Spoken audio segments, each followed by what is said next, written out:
As part of our Vox Populi, Voice of the People segment, we asked 90 people at Marshall Street and South Crouse Avenue on the SU Hill, the downtown junction for Centro buses at Fayette and Salina Streets, in Armory Square, and even at the Carousel Center. What is one interesting thing people might not know about Syracuse? People would think Syracuse is kind of like a small, little town. They've never really heard of it. There's actually a lot to do, and it's kind of fun if you get out there. 6% of everyone we asked said most people might not know about this small town feel. It's smaller than you think, I guess. The inner city. The inner city is it's more close-knit than people think. It's a nice, quiet place, good place to live. It's very small, so it's a very small city. It's a lot of heart. You wouldn't really expect coming up here and seeing a nice little homey town like this. It is also a place where a great deal of history has been made, and 11% of the people we asked cited that as something worth a mention. They might not know about the Underground Railroad and Harriet Tubman. We used to be the Salt City. Probably know about the Jerry Rescue, but I find that very interesting. Do you know about the Jerry Rescue?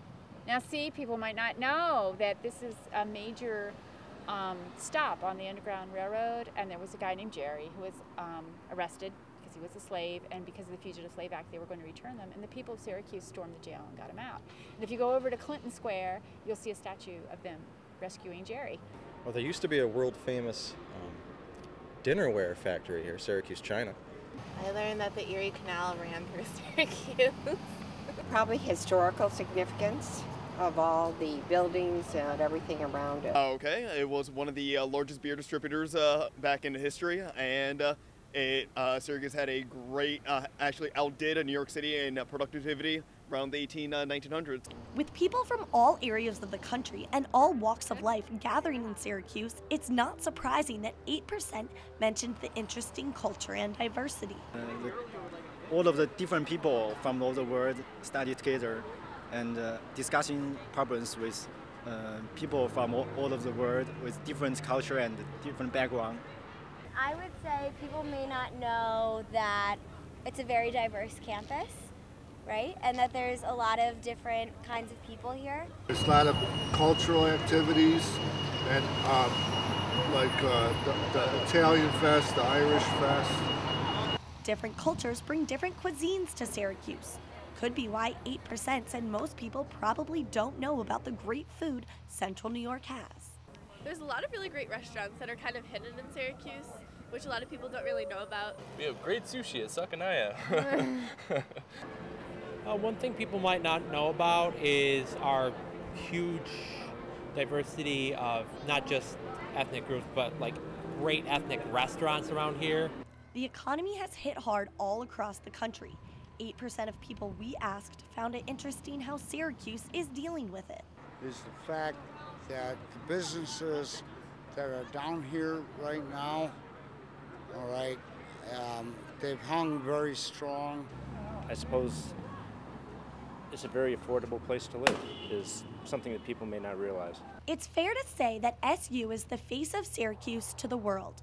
When we asked, 14% said things about Syracuse University that most people might not know. I have to say the college spirit, a lot of people don't know what the university is all about. A lot of universities don't have this, so I think that's pretty special for this university.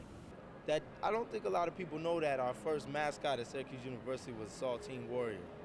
Man, a lot of people think it was Otto, but it really wasn't him all this time. So I thought that was interesting. I was wondering why there was a Native American in the middle of the quad like this, but not everyone wants this. There's more athletic spirit than just basketball here on campus. There's not a varsity hockey team. I thought there would have been. No complaining of being bored. 9% of people talked about how much there is to do here in Syracuse. I don't know, there's some cool bars around here that people don't really know about and rarely go to, but they're kind of good kept secrets, I would say. Enough people don't know about the zoo.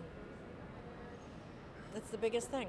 I've talked to people in town, out of town. They don't know about the zoo. And it's a great zoo, I love it.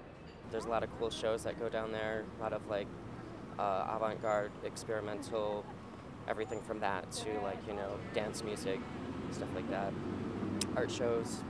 Everything you could want is right here. Entertainment, food, cultural activities. Others mentioned the geography of central New York, both the good and the bad. It has a really nice natural aspect to it. There's a lot to do in terms of nature and spending time outside with your family and friends. We have a really dirty lake. People really don't know about that. They think about Skinny Alice and how it's really clean, but we have one of the dirtiest lakes right nearby. Green Lakes is awesome. Best place ever, like beautiful, really, really deep lakes that were made by glaciers. Did you know Syracuse gets more rain than Seattle each year? Snow might come to mind first when you think Syracuse. 9% said weather was interesting, but only some of them talked about the snow. I mean, it's beautiful in the spring, it's beautiful in the summer. Fall is definitely beautiful, but the winter, it can be hectic. I mean, there's not too much. We have the worst weather in Syracuse, or in the nation. I mean, that's about it. That the sun never shines. Well, weather-wise speaking, any rainy day can absolutely be a beautiful sunny experience after the rain. That there's waistline snow here. Despite all the rain and snow, one woman is happy to call Syracuse home. It's a really just nice. I like Syracuse. I wouldn't move if you asked me to.